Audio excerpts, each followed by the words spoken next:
nos dimos cuenta lo controlados que estamos con ¿qué? Con el temor. Hoy en día todos los niños están siendo controlados por ideas, nociones que nosotros reconocemos como totalmente absurdas. Nuestro sistema económico también nos está controlando y llevando a tener ideas, conceptos que gobiernan y tienen la autoridad sobre nuestra mente, nuestros pensamientos, nuestra manera de vivir.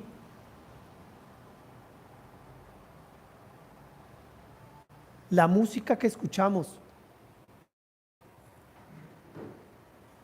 la televisión que vemos, el tiempo que andamos en internet, todas estas cosas están ejerciendo un control y se han vuelto la autoridad de nuestras vidas. Entonces, cuando nosotros pensamos en tomar una decisión, ¿qué es lo que tenemos en la mente? Todo lo que escuchamos a través del día, ¿o no? Y nunca realmente tenemos la palabra de Dios que nos controla, que nos gobierna, que ejerce la autoridad sobre nosotros. Y hoy yo quiero que miremos el tema de la autoridad de la palabra de Dios y la iglesia. Y cada individuo, cada persona, este es un mensaje, sí para la iglesia, pero tiene que tomarlo usted de una manera individual. Lo he titulado Viviendo bajo la certeza de la palabra. Segunda de Pedro 1, 16 al 21 nos enseña que su salvación, como leímos en la sección del 10 al 15, así hermanos, sean cada vez más diligentes para hacer firme su llamado y elección por parte de Dios. Su vida eterna depende de que usted atesore en su corazón la totalidad de la palabra profética revelada en las Escrituras. Su salvación, su vida eterna, no depende de que si usted viene a la iglesia, si usted sirve, si usted colabora. La palabra de Dios debe ser la autoridad para que usted tenga una amplia entrada, como dijo Pedro, a la vida eterna. Vamos a ver dos puntos en este verso. El bosquejo es un poco sencillo, diría yo. La certeza del poder y la venida de Cristo. Pedro en los versos 16 al 18 nos habla de la certeza del poder y la venida de Cristo. Y en la segunda parte, versos 19 al 21, Pedro nos habla de la certeza de la naturaleza y del propósito de las Escrituras. Estas dos certezas son anclas para nuestra vida. Deben ser el fundamento para nosotros vivir cada día de una manera que nos permite tener una confianza, una seguridad de que nosotros vamos a estar con Cristo por el resto de la vida. Entonces miremos el primer punto, la certeza del poder y la venida de Cristo. Comienza el texto diciendo ¿por qué? ¿Por qué?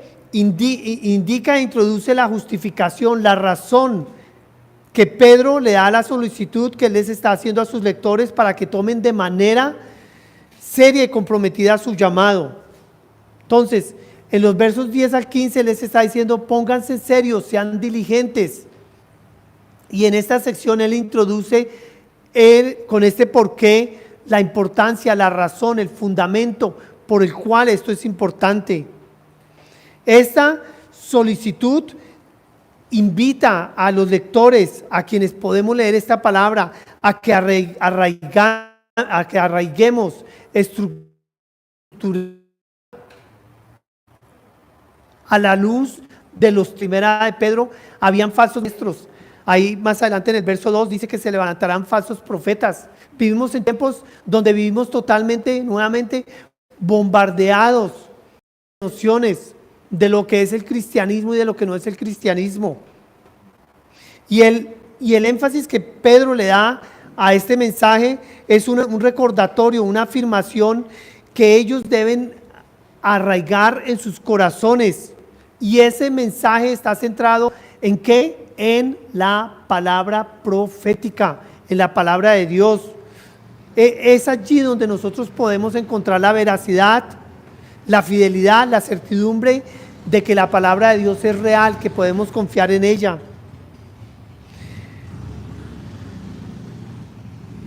Entonces, Pedro, miremos el primer, un subpunto de este primer punto. Esta certeza que nosotros tenemos en la verdad. Miren que dice el texto, porque cuando les dimos a conocer el poder y la venida de nuestro Señor Jesucristo, no seguimos fábulas ingeniosamente ¿qué? Inventadas. Este argumento, esta frase, estas palabras, de manera brillante, Pedro enfatizó que no es la palabra en griego sofisma, no son sofisma. Un sofisma es un razonamiento que parece ser correcto, pero que en realidad es ¿qué? Incorrecto. Ustedes han escuchado los famosos sofismas de distracción. Son cosas a través de las cuales, unos razonamientos a través de los cuales lo único que están logrando es ¿qué? Confundirnos. Y Pedro, de manera clara, dice: nosotros no seguimos sofismas de distracción. Sin decir el nombre, yo creo que algunos de ustedes podrían saber de qué predicador me refiero, como que ni me acuerdo bien el nombre. Pero cada semana, yo sé que lo miran 300, 400 mil personas, tiene su ministerio en California, es en español, y yo lo he visto a él predicar por más de una hora sin abrir la Biblia. Por más de una hora predicando sin abrir la Biblia. Es cristiano, es evangélico, habla todo de Dios, pero no tiene una autoridad, porque todas las cosas que él dice al final del día son sofismas de distracción. ¿Para qué? Para entretener a las personas. Y estos son los tiempos que vivía Pedro y los tiempos que vivimos hoy. Miren lo que dice el capítulo 2.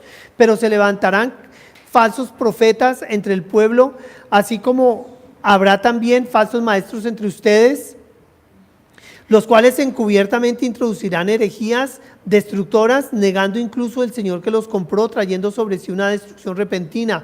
Muchos seguirán su sensualidad y por causa de ellos el camino de la verdad será blasfemado. En su avaricia los explotarán con palabras falsas. El juicio de ellos desde hace mucho tiempo no está ocioso, ni su perdición dormida. El verso 12. Pero estos, como animales irracionales, nacidos como criaturas de instinto, para ser capturados y destruidos, blasfemando de lo que ignoran, serán también destruidos con tal destrucción de esas criaturas. Sufriendo el mal como pago de su iniquidad, cuentan por deleite andar en placeres disolutos durante el día. Son manchas e inmundicias, deleitándose en sus engaños mientras banquetean. ¿Con qué? Con ustedes. Tienen los ojos llenos de adulterio y nunca cesan de pecar. Seducen las almas inestables. Tienen un corazón ejercitando la avaricia. ¿Son hijos de qué? De maldición. Vivimos más en un mundo que ama el dinero, ama el entretenimiento. Hoy no es sorprendente entrar a una iglesia, y eso me sorprendió cuando llegué aquí a Colombia hace 2 años. Tantas iglesias que están ahora pintadas ¿de qué? De negro, llenas de luces rojas y oscuras. Porque buscan es ¿qué? Entretener. Quisiera estar equivocado al decir esto, pero lo que yo entendí, aún hace poco, en mi iglesia que pastoreo, alguien dijo: no, Ricardo, es que yo me voy de su iglesia porque allá ustedes ni aplauden, ni le dan libertad al Espíritu Santo, ni son conscientes de las emociones de las personas, porque están apelando ¿a qué? De alguna manera a la sensualidad, a los sentidos, a que nos sintamos bien. ¿Ya? Y dicen ellos que en 2 de Pedro 3:4 que la venida de Cristo es una fábula. El verso 4 del capítulo 3 dice, y diciendo, ¿dónde está la promesa de su venida? Porque desde que los padres durmieron, todo continúa tal como estaba desde el principio de la creación. Y hoy debemos recordar que la venida de Cristo está ¿qué? Pronta. La venida de Cristo está pronta. Miren la convicción con la que habla Pedro acá cuando dice, cuando les dimos a conocer, dice, cuando les dimos a conocer no seguimos, sino que fuimos testigos. Hay una ¿qué? Convicción de liderazgo, hay una convicción de Pedro, de Juan muy seguramente, de Jacobo, de todos los apóstoles, que el mensaje que ellos proclamaban era un mensaje ¿qué? Bíblico. No era de historias, no era de testimonios, no era de experiencias. Y es lo mismo que Juan dice en 1 Juan 2:3, 1, 2, 3, cuando dice, y la vida se manifestó, nosotros le hemos visto y damos testimonio y les anunciamos a ustedes la vida eterna que estaba con el Padre y se manifestó a nosotros. Lo que hemos visto y oído les proclamamos también a ustedes, para que también ustedes tengan comunión con nosotros. En verdad nuestra comunión es con el Padre y con su Hijo Jesucristo. La única comunión que nosotros vamos a lograr con el Padre y con el Hijo y con la iglesia es esa comunión que nace de ¿qué? De un entendimiento, de un establecimiento de nuestra fe, de nuestra doctrina, de nuestra esperanza ¿en qué? En la palabra de Dios. Y eso comienza con entender que el poder de la venida de Jesucristo. Un día Él va a venir, un día va a haber un juicio. Un día Él le va a reclamar su alma a usted y le vamos a tener que dar cuentas. ¿Cuántos nosotros vivimos a la luz de eso? Dice Juan 1:14, el verbo se hizo carne y habitó entre nosotros y vimos su gloria, gloria como del unigénito, lleno de ¿qué? De gracia y poder. La venida del Señor es real. Debemos vivir nuestras vidas como 2 Timoteo 4:8 dice, en el futuro me está reservada la corona de justicia que el Señor, el juez justo, me entregará en aquel día, y no solo a mí, sino también a quienes, a los religiosos, a los que ayudan en la iglesia, no, a todos los que aman ¿qué? Su venida.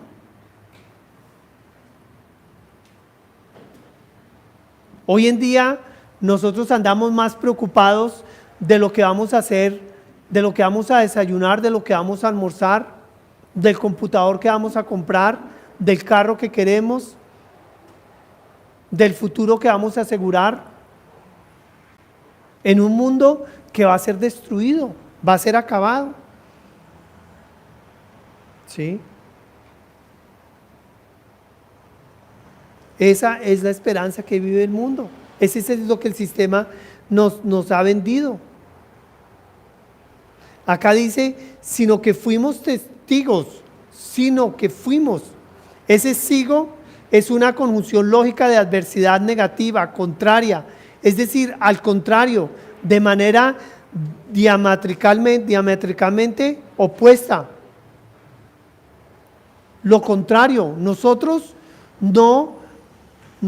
no creímos, no establecemos, no proclamamos fábulas. Nosotros, segundo aspecto que él dice acá, es que nosotros fuimos testigos oculares y conscientes de esa venida. Su majestad, dice que fuimos testigos oculares de su majestad. Testigos oculares, es decir, lo vimos con nuestros propios ojos, de manera consciente. Y esa afirmación desvirtúa de manera total a aquellos que estaban hablando acerca de fábulas, a aquellos que estaban estableciendo su doctrina, su fe en cosas que realmente no tienen sentido.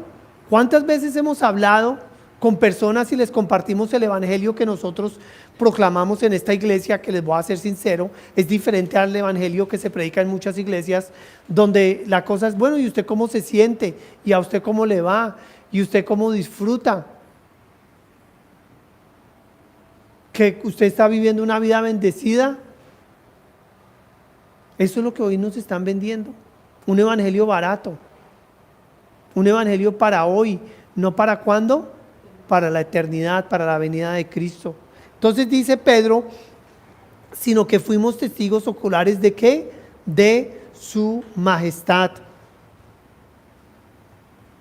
Dice también Juan, que estuvo allí con Jacobo y Pedro viendo esa gloria, en este caso de primera de Juan, más acerca del testimonio y la vida del Cristo encarnado, dice, y la vida se manifestó, nosotros la hemos visto y damos testimonio y les anunciamos a ustedes la vida eterna.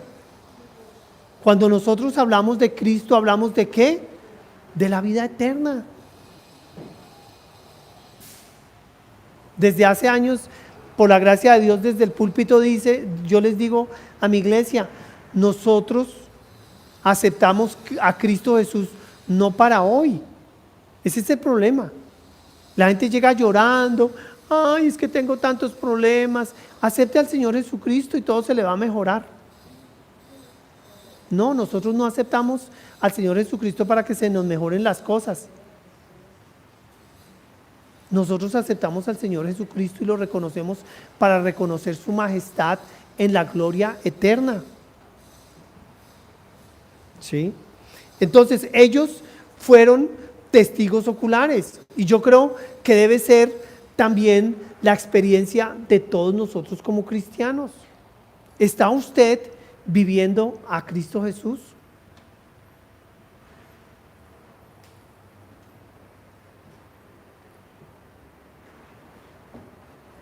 ¿Está permitiendo usted el depender en Él para proveer, para satisfacer sus necesidades? ¿Es usted un verdadero testigo del Señor, de su presencia, de su gloria, de su obrar? ¿O simplemente tenemos un conocimiento académico? ¿O simplemente estamos cayendo en una vida religiosa? ¿Tenemos nosotros la seguridad de que Cristo ha actuado en nuestras vidas, ha obrado? ¿Somos testigos oculares de un cambio en nosotros? ¿Las personas ven ese cambio en la vida de nosotros? ¿O seguimos igual y a veces hasta peor, justificando nuestro egoísmo? Su esposa, anoche estábamos reunidos con las parejas, su esposa es testiga ocular de esa gracia, de esa gloria, de esa majestad en su vida, porque usted la vive, porque usted se apropia. ¿Usted ve que el Señor le está santificando en su vida? Entonces vemos que Pedro tiene en su corazón que nosotros debemos tener una certeza del poder y la venida de Cristo. Nosotros no vivimos para hoy. Y él dice que ellos nos siguen fábulas humanas. Él está cimentado en la verdad. Segundo, él fue un testigo ocular de la venida del Señor. Y tercero, miremos, él lo corrobora con el testimonio profético ¿de quién? Del Padre. Del Padre. Dice el verso 17, pues cuando hace una referencia a una experiencia de la transfiguración en la que está basando su argumento, está corroborando una validación aún mayor que lo que él acaba de testificar. Pues cuando él dice, pues cuando él recibió honor y gloria de Dios y Padre, la majestuosa gloria le hizo esta declaración. Entonces, en el verso 16, él dice que fueron testigos oculares de la majestad. Pero, ¿qué dice en el verso 17? Que más que haber sido testigos oculares de esa majestad, el Padre hizo una ¿qué? Declaración, una afirmación, un decreto, unas palabras. Entonces, el mismo Pedro en ese momento va que más que sus experiencias, aunque son válidas, está la palabra audible ¿de quién? De Dios, del Padre. Él recibió honor y gloria de Dios Padre. Ese recibió está en el tiempo aoristo del griego y quiere decir que es un evento histórico, algo que sucedió, así como cuando Cristo murió en la cruz y es un hecho real, también Cristo recibió la gloria y la majestad de parte del Padre. Y este verso es demasiado importante, porque nuevamente Pedro le da más hincapié, más valor. ¿A qué? A la palabra de Dios. Dios dijo, Dios dijo, Dios dijo. Y eso tiene todo el poder y toda la autoridad. Cuando nosotros leemos en Génesis, Dios dijo, hágase la luz. ¿Y qué pasó? La luz fue. Todo lo que Dios ha dicho hasta el día de hoy se sostiene en el orden universal, en el orden espiritual. Y Dios dijo, pues cuando Él recibió honor y gloria, la majestuosa le hizo esta declaración: este es mi Hijo amado. Mi Hijo establece una relación personal, una relación íntima. Yo a veces, perdone que ponga yo aquí ejemplo a mi niña, pero yo creo que aquí le puede pasar a todos los padres y aún a los hijos de los padres. Cuando nosotros miramos un hijo, o nosotros nosotros miramos a nuestros padres, ¿somos parte de ellos o no? Claro que somos parte, obvio. Y esta declaración del Padre, este es mi Hijo. Este es mi Hijo, es una declaración de relación, y amado es el objeto del amor divino. Imagínense todo ese amor que Dios debe tener, un amor eterno, un amor infinito, se posa, se vierte sobre ese Hijo amado, Jesucristo nuestro Salvador. Y esto, de acá dice, nosotros mismos escuchamos esta declaración. Estamos persuadidos, estamos convencidos. Nosotros no nos estamos inventando nada. ¿Hecha desde dónde? Desde el cielo, cuando estábamos en el Monte Santo. Para Él es una realidad indiscutible. ¿Pero en qué está el énfasis nuevamente? No de lo que ellos fueron testigos oculares, sino de la voz que ellos escucharon. Y esto es importante porque cuando vamos a la oración sacerdotal de Jesús en Juan 17, 13, 21, miren todo lo que depende, todo lo que hay en esa gloria y en esa majestad que el Padre declaró sobre su Hijo. Y nuestra misma intimidad, nuestra misma relación personal con el amado, con Cristo Jesús, depende de esa gloria. Juan 17, 13 al 21 dice así: pero ahora voy a ti, Jesús hablándole al Padre, y hablo esto en el mundo para que tengan mi gozo completo en sí mismos. Entonces ya voy a explicar un poquito más y lo vamos a ver. Ese gozo que nosotros tenemos, ese gozo que nosotros experimentamos, es fruto de lo que estamos viendo en este texto. Yo les he dado ¿qué? Tu palabra. Siempre se va a tratar de la palabra, de esa palabra profética, de esa palabra acerca de Cristo Jesús, acerca de su venida. Y el mundo los ha odiado porque no son del mundo, como tampoco yo soy del mundo. No te ruego que los saques del mundo, sino que los guardes del maligno. Ellos no son del mundo, como tampoco yo soy del mundo. Santifícalos ¿en qué? En la verdad. Tu palabra es verdad. No es una fábula, no es un mito, no es una experiencia, no es una comunidad, no es un movimiento. Y eso es lo que hoy estamos viendo en los días de hoy. Escuchar una iglesia donde se predica una hora eso no, ya no se escucha. Escuchar una iglesia donde se canten coros cristocéntricos, eso ya no existe. Ir a una iglesia en donde se confronta el pecado, eso ya no existe. Hay iglesias donde la homosexualidad hoy en día es bienvenida. Bienvenida es bienvenida, le hacen carpeta, tapete rojo para que entren. La deshonestidad, la avaricia, la verdad.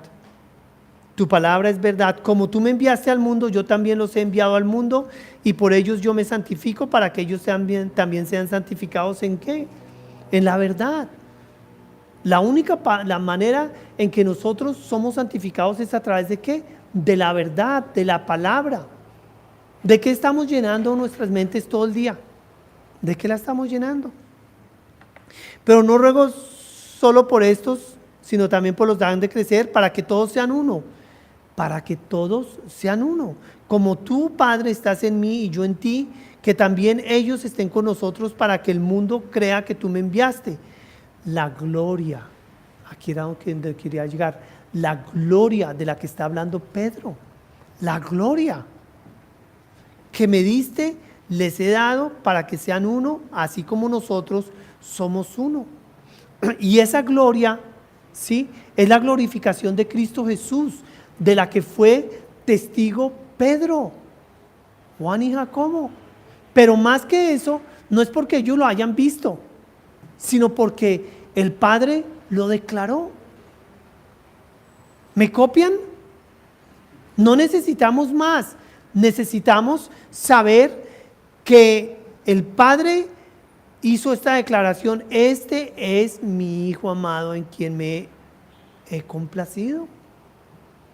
Es la palabra escrita, es la palabra, perdón la redundancia, la palabra dicha, la palabra comunicada, la palabra escrita, nuevamente lo digo, la que nos da esa confianza de que nosotros podemos tener esa unidad.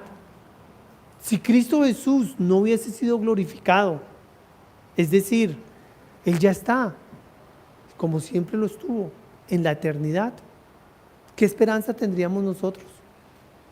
Si nosotros no tuviéramos esa esperanza de que Él va a venir por nosotros, ¿cuál es el propósito entonces de vivir vidas santas?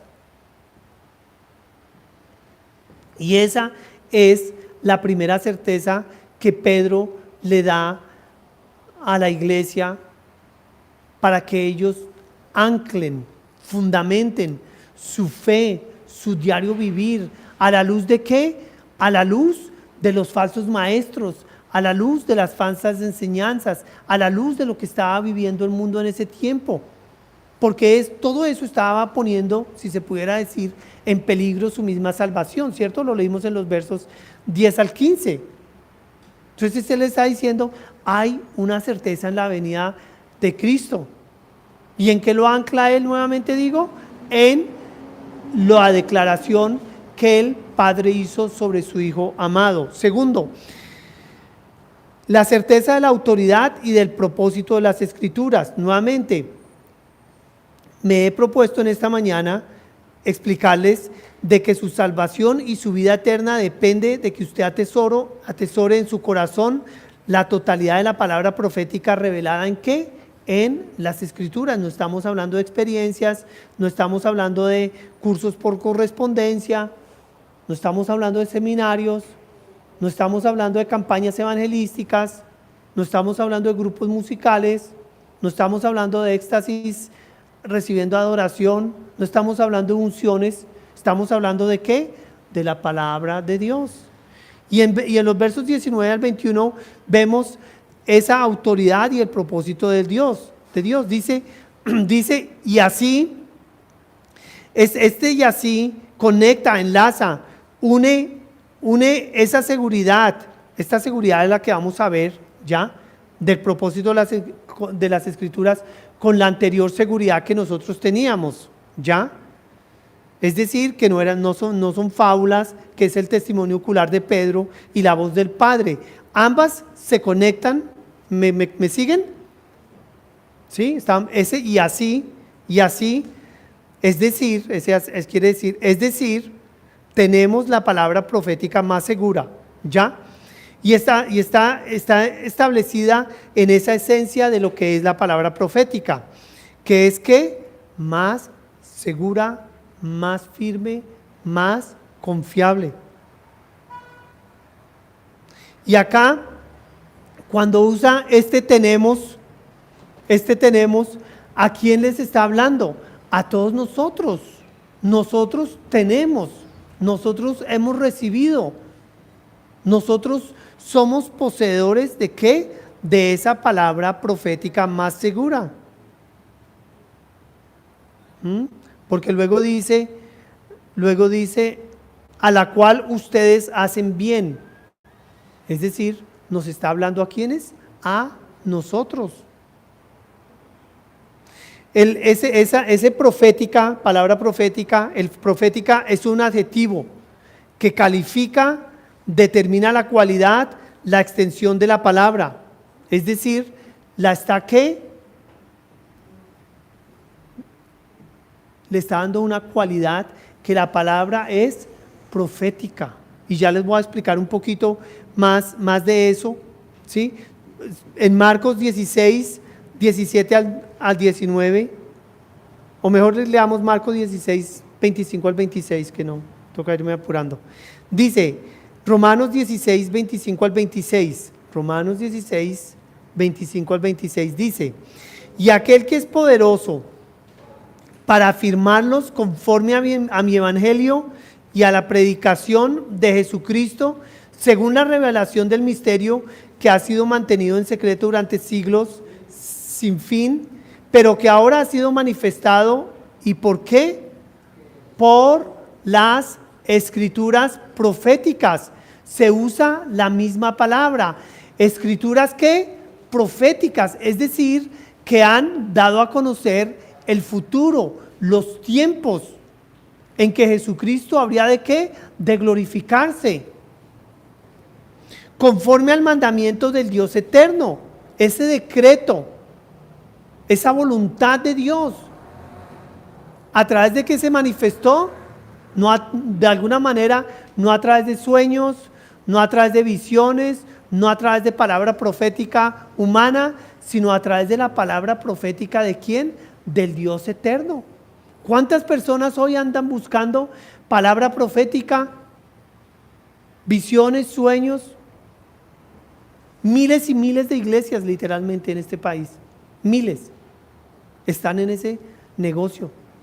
Cuando aquí vemos que hay una palabra profética que es conforme al mandamiento del Dios eterno, se ha dado a conocer a todas las naciones para guiarlas ¿a qué? A la obediencia de la fe, que es ¿qué? La salvación. Al único y sabio Dios por medio de Jesucristo sea ¿qué? Esa gloria de la que también estaba hablando Pedro. Entonces, esa palabra profética es de acuerdo a un mandamiento ¿qué? Eterno. La venida de Cristo, su salvación que Él nos ofrece, su crucifixión, su glorificación, su resurrección, nuestro vivir con Él por la eternidad, como Juan 17 lo dice, no es una invención humana, es una palabra eterna, es una seguridad eterna, es algo que el Señor sabía en los tiempos, miles de años han pasado. Mire lo que dice Lucas 24, 44. Después Jesús les dijo, esto es lo que yo les decía cuando todavía estaba con ustedes, que era necesario que se cumpliera ¿qué? Todo. ¿Y qué es todo? Todo es todo. Lo que sobre mí está escrito en la ley de Moisés, en los profetas y en los salmos. Entonces, nosotros vemos que esa autoridad y el propósito de las escrituras está fundada en la misma esencia de la palabra profética, es haber dicho lo que habría de suceder antes de que ¿qué? Sucediera. Y ahora que sucedió hace 2000 años cuando Cristo Jesús vino, está todo lo que viene por suceder, lo cual es ¿qué? Igualmente, absolutamente cierto, verdadero. Nosotros podemos depositar toda nuestra fe ¿en qué? En la palabra profética. Pero ¿qué es lo que estamos haciendo nosotros? Llenando nuestras mentes con las noticias, con Twitter, con Facebook, con YouTube, con las telenovelas, con la promoción del éxito. ¿En serio? ¿O no? Ahí estamos todos. Con lo que dijo la vecina de mí, con lo que piensan de mí, con lo que dijeron de mí. Esto es lo que estamos viviendo. En lugar de nosotros cimentar nuestra vida en esa palabra. Pero miren que también esa palabra profética de la que estamos hablando tiene una autoridad y un propósito. ¿En qué? En que dice que tiene una función en la vida de nosotros, dice el verso 19, a la cual ustedes hacen bien en prestar atención como a una lámpara que brilla en lugar oscuro, hasta que el día despunte y el lucero de la mañana aparezca en sus corazones. Dice, hacen bien en prestar atención. ¿Ya? Es decir, cada vez que nosotros estamos poniendo la atención a la palabra del Señor, estamos haciendo ¿qué? Lo correcto. Lo correcto. Ahí no nos podemos equivocar. ¿Cuántas veces se nos olvida, por ejemplo, el texto, busca el reino de Dios y su justicia y todo demás será añadido? Nosotros buscamos todas las cosas primero y esperamos que de alguna manera el reino de Dios se nos añada. ¿No? ¿Cuántas veces la palabra de Dios ha dicho? No os unáis en yugo desigual. ¿Y qué es lo primero que uno hace? La palabra, le podría dar 1000 ejemplos, donde la palabra de Dios dice, hagan uso, estamos viviendo en los últimos tiempos, sean sabios cómo usamos nuestro tiempo. ¿Qué estamos haciendo? Perdiéndolo, ¿verdad? Y así que a veces creemos que estamos llegando a algún punto, ¿sí? Dice, ustedes examinan las escrituras porque piensan tener en ellas la vida eterna y son ellas las que dan testimonio de mí. La palabra de Dios tiene un propósito. Santiago 1, 21 al 25 dice, por lo cual desechando toda inmundicia y todo resto de malicia, reciban ustedes con humildad la palabra implantada, que es poderosa ¿qué? ¿Que es poderosa para qué? Nosotros a veces decimos, yo acepté al Señor Jesucristo y por eso soy salvo. Sí, eso de pronto no es del todo, o es cierto, puede ser cierto, pero acá dice, la palabra implantada que es poderosa para salvar sus almas. Es la palabra, es la comunión con la palabra, la que realmente al final del día salva nuestras almas. Y eso fue lo que dijo Pedro, tengan cuidado para que ustedes tengan una amplia entrada al reino. ¿No lo leímos? Entonces, la autoridad, el control, el dominio de la palabra en nuestras vidas, en nuestras mentes, en nuestros corazones es absolutamente clave. Mire lo que dice, de prestar atención como una lámpara que brilla en lugar oscuro. Esa palabra oscura en el griego es una palabra que quiere decir como lúgubre, triste, melancólico. Y eso es lo que vivimos hoy. Yo estuve en el Monte Tesoro hace como 2 días y me dio tanto dolor. Caminamos anoche como a las 8:30, 9 de la noche saliendo de acá y me da tanta tristeza. ¿Ustedes a dónde creen que se van esas personas a las 10, 11 de la noche, borrachos, malgastados, desgastados, gastando su dinero, a una vida de tristeza y dolor? ¿Es así o no es así? Y eso es lo que es el mundo. Eso es lo que es el mundo. El mundo es tinieblas, el mundo es oscuridad, es tristeza, es melancolía. Salmo 119, 105, lámpara es a mis pies tu palabra y luz para mi camino. La luz expone la condición real de algo. Sería imposible vivir sin luz en este mundo. Primera de Tesalonicenses 5, 4 al 6 dice, pero ustedes, hermanos, no están en tinieblas, para que el día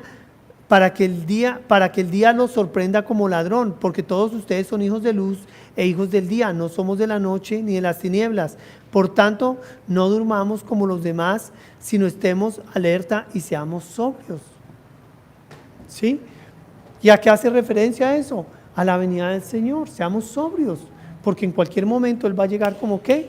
Como ladrón en la noche, hasta que el día despunte y el lucero de la mañana aparezca ¿en qué? En sus corazones. En sus corazones. ¿Tenemos realmente la palabra de Cristo en nuestros corazones? El corazón para los judíos era, la llamaban la silla, el asiento, la poltrona de los pensamientos, de la voluntad, del ser, de la esencia, del intelecto de todo ser humano. ¿Tiene usted a Dios en su corazón, la palabra? ¿O es simplemente una noción? ¿Ya? Dios conoce el corazón. Y otra cosa que es importante, ya terminando, dice, está fundada en el origen de la palabra. Nosotros sabemos, primero, como les acabé de decir, que la certeza de la autoridad y el propósito de las Escrituras está fundado en la esencia profética de la palabra. Son cosas que se han dicho desde la eternidad y se han ¿qué? Cumplido. También está fundada en el propósito de la palabra. La palabra de Dios obra en nosotros, nos da esperanza en un mundo de tinieblas. Y tercero, está fundado en el origen de la palabra. Pero ante todo, sepan esto, que ninguna profecía de la Escritura es asunto de interpretación ¿qué? Personal. Y esa es una noción un poco confusa, ¿sí? Y quiero de pronto explicarla así de manera rápida. Lo que quiere decir, ¿sí?, que ninguna profecía de la Escritura es asunto de interpretación personal, hace referencia, es que escúchenme, que ninguna palabra profética, ninguna profecía, ninguna revelación ha sido reproducida, ha sido dada por hombres humanos, sino ¿por quién? Por Dios. Solamente por Dios. Y de pronto, con el perdón de David, me voy a extender unos 5 minuticos más, porque no quiero como que se quede esto sin aclarar, porque cuando se entiende, y podría explicarles todos las diferentes como conceptos de esto, pero quiero que ustedes me entiendan esto. Toda esa palabra profética que nosotros encontramos acá, nunca fue escrita, producida, interpretada, dada por voluntad humana, sino ¿por quién? Por Dios. Y nosotros podemos tener esa seguridad, esa convicción de que no hay palabra que se ha añadido a este texto, no hay palabra que se le ha quitado a este texto, no ha hablado nadie por cuenta propia, sino que han sido hombres, dice más adelante, que han sido ¿qué? Dice, pero sepan de interpretación, pues ninguna profecía, verso 21, fue dada jamás por un acto de voluntad humana, sino que hombres inspirados por el Espíritu Santo que hablaron de parte de Dios. Todo lo que nosotros tenemos en la palabra de Dios, en la Biblia, es que 100% palabra de Dios.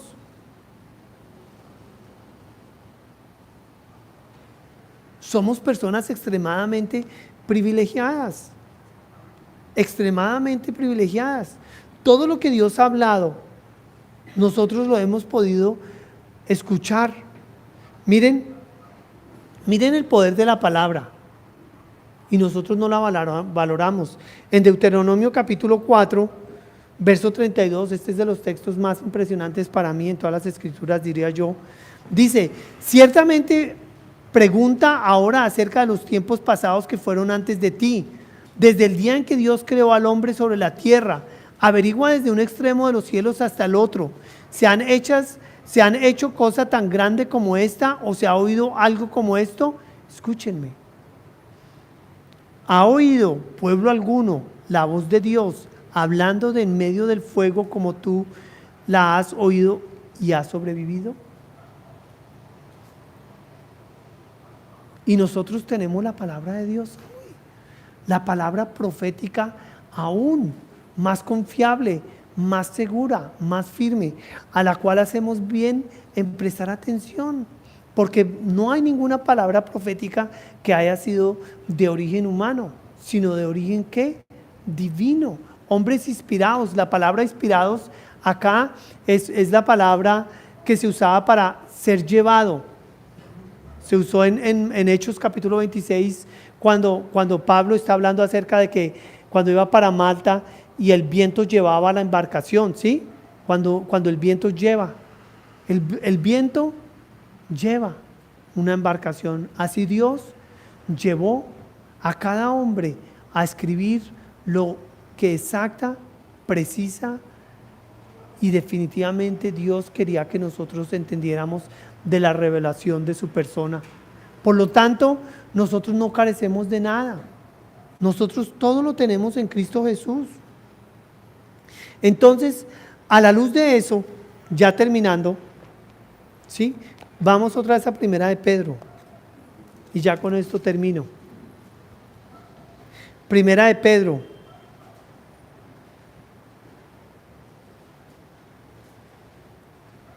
El verso 11. El verso 11. Dice, puesto que todas estas cosas, escuchen, puesto que todas estas cosas han de ser destruidas, de esta manera, esta es la pregunta, ¿qué clase de personas no deben ser ustedes en santa conducta y piedad, esperando y apresurando la venida del día de Dios, en el cual los cielos serán destruidos por fuego y los elementos se fundirán con intenso calor? Pero según la promesa, nosotros esperamos nuevos cielos y nueva tierra, en los cuales ¿qué? Mora la justicia.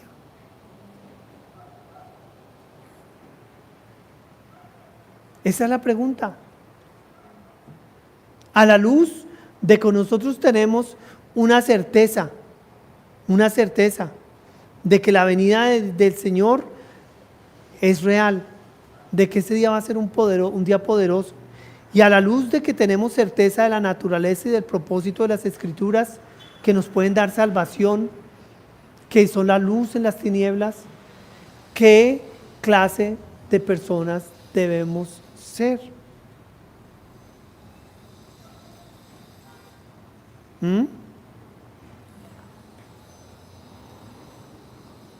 ¿Qué tipo de personas? Oremos. Amado Padre Celestial, tú nos has dado tu palabra. Por tu palabra murieron hombres. Por tu palabra tú moriste en la cruz. Por tu palabra tú resucitaste al Hijo. Por tu palabra lo glorificaste. Por tu palabra un día vendrás. Por tu palabra quieres que vivamos de cierta manera para que aseguremos amplia entrada en el reino. Ayúdanos como iglesia a valorarla, a no comprometerla, y a como miembros crecer en esta, para que un día podamos darnos cuenta que hubo valor, hubo galardón en haber vivido un tipo de vida que te agradara a la luz del entendimiento que tenemos de esta revelación. En el nombre de Cristo Jesús. Amén.